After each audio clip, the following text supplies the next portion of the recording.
Hidden behind the baseball field and the playground in Lincoln Park, there's a small path that takes you to what appears to be a secret garden. While protective of it, Linda Tarrant-Reid's mission is to make sure it doesn't remain a secret. This is a garden of vegetable delights. These are vegetables that were harvested without any pesticides. The name of our farm is Grow Lincoln Park Community Garden, which was started as a result of the 50-year anniversary of the Lincoln School desegregation case. Parents sued to allow their children to go to other schools and to integrate the Lincoln School. They won the case, but at a price. The judge, ruled that they had to come up with an integration plan, a desegregation plan, and their plan was to tear down the school. This empty lot is all that's left of the great New Rochelle school fight that began 4 years ago. The Lincoln Elementary School that used to stand right here has been leveled now, its foundations plowed under so that grass can grow. When the school board ordered the school closed and torn down, it caused lots of problems for the African American kids who were now forced to find other schools to go to. We wanted people to remember the history of the Lincoln School desegregation case. But now the site of the old school is a place of nourishment for the community. In the New Rochelle High School yearbook, class of 1967, that pretty girl called Lynn was not one of those whose bio was filled with endless activities, except for student government. Outside of school, Linda yearned to know more about Black history and culture, and she did that spending hour after hour at her special place, the public library. To be able to just be free in that space, pick out books, and read for as long as you wanted. It was a safe space. While she didn't want to attend a segregated elementary school, she chose Hampton University, an historically Black college. To be in an environment which was predominantly African American and really a huge emphasis on African American history, it was wonderful. In senior year, fate came knocking. She got a job at Doubleday Publishing as an assistant to an editor. All of her books were celebrations of Black literature, Black art, Black culture. I never thought of myself as being a writer per se, because I saw how much work it took. And I wasn't sure that, I really had that kind of stamina. But she did have the confidence and bravery to switch careers. She worked for the ABC television network in New York and PBS in Washington, D.C.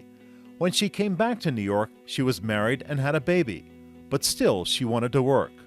So she tried her hand at freelance journalism.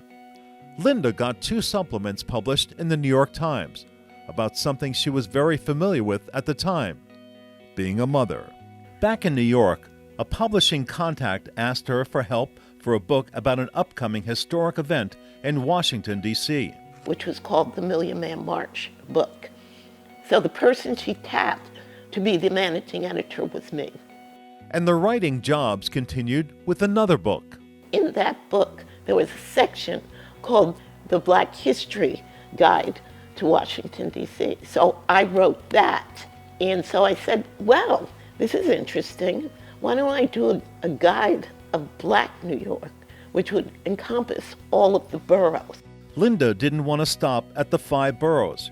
She expanded it to the 50 states. In my brain, I said, wouldn't it be great to do Discovering Black America and, cover the whole United States?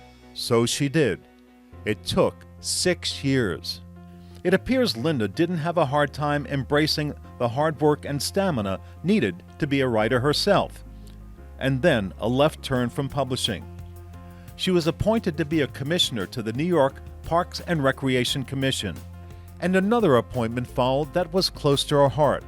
She was appointed to the New York State Reparations Commission. It's from the harms that have occurred since the early 1600s, when slavery was brought to New York State up until present day.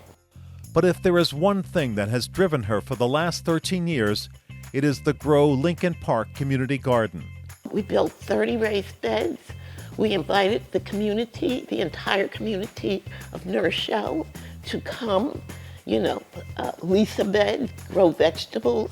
And for those in need, what Linda calls food insecurity, there's also a program to give away food. So the real key to our food program is that we bring the vegetables to you. And now, Linda has expanded the program with 3 new community gardens. Busy? You bet. Linda, at age 75, has another project close to her heart. The brand new Lincoln Park Conservancy History and Culture Center on Huguenot Street.